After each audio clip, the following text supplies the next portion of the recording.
नमस्कार, आप देख रहे हैं प्रताप न्यूज और मैं रमेश टेलर एक बार फिर आपका स्वागत करता हूं।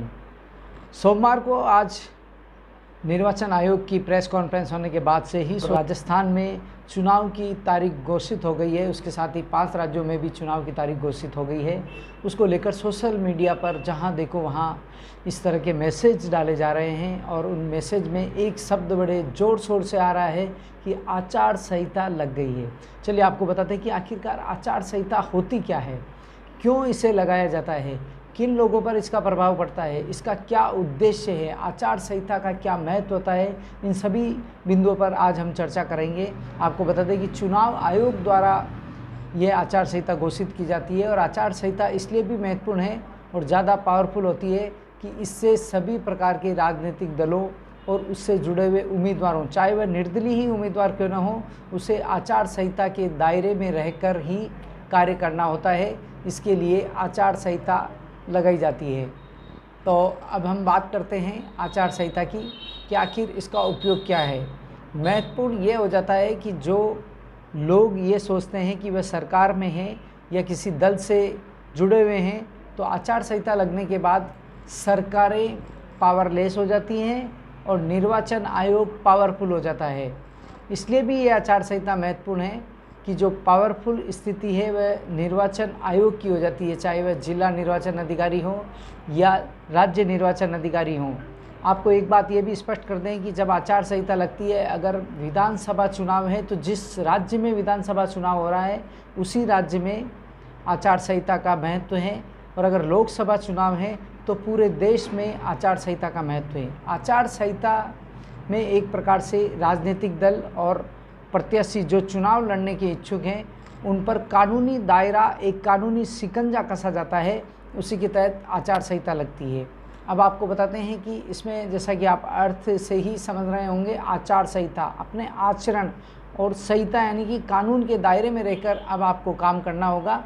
इसी को लेकर आचार संहिता लगाई जाती है और इसमें शब्द में स्पष्ट है कोड ऑफ कंडक्ट। जो कोड ऑफ कंडक्ट हैं उसी के दायरे में रहकर प्रत्याशियों और राजनीतिक दलों को चलना पड़ता है। इसमें कई तरह की बातें हैं जो हम आपको आगे बताएंगे।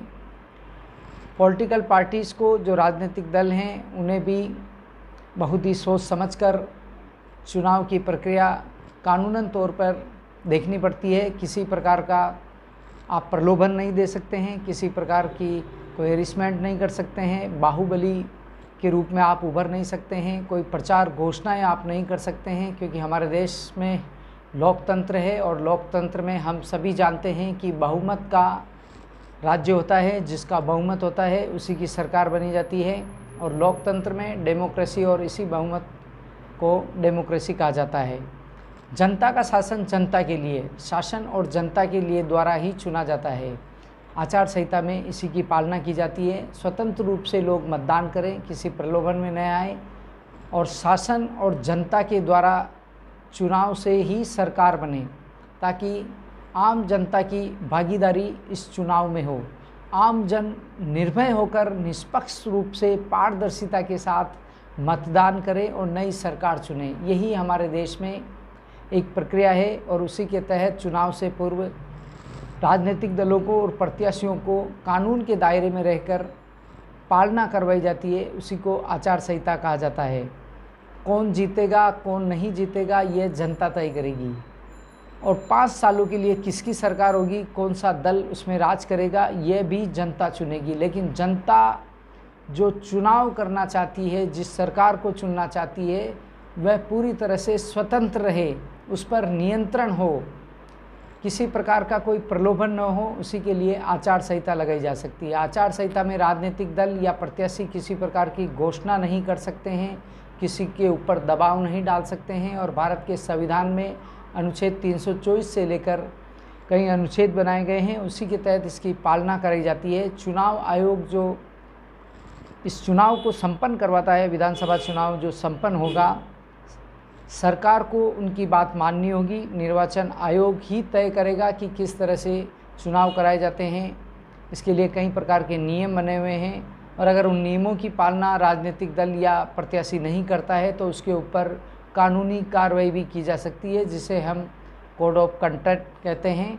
और निष्पक्ष और पारदर्शिता के साथ आचार संहिता की पालना करवाने का कार्य निर्वाचन विभाग प्रशासन का होता है। बिना किसी दबाव प्रभाव के चुनाव करवाना होता है और उसी को आचार संहिता के रूल्स रेगुलेशन में गिना जाता है। आचार संहिता के नियम कई प्रकार के बनाए गए हैं जिन्हें राजनीतिक दलों को मानना पड़ता है और उन्हीं के अनुसार कार्य करना पड़ता है।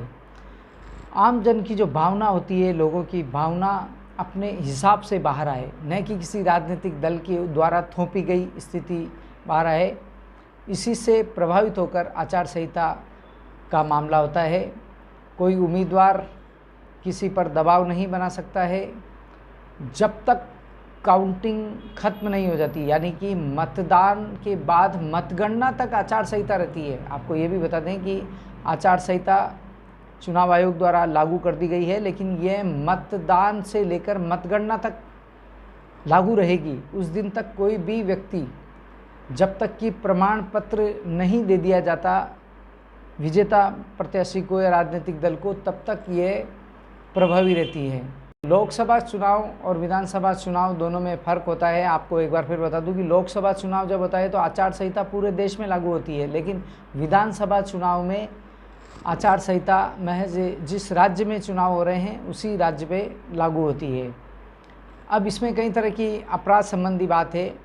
अगर कोई व्यक्ति अपराध करता है, जैसे कि किसी मतदाता को धन बल के दम पर या बाहुबली के दम पर उसको धमकाता है या पैसा देकर प्रभावित करता है, तो ऐसे व्यक्ति के खिलाफ भी आचार संहिता के तहत कार्रवाई की जा सकती है। निर्वाचन विभाग को शिकायत की जा सकती है जो कि प्रभावित करता है। किसी प्रकार की रिश्वत देना या भ्रष्टाचार करना या किसी व्यक्ति के पक्ष में सरकारी कर्मचारी या अधिकारी द्वारा उसका पक्ष लेना, ये भी आचार संहिता का उल्लंघन है।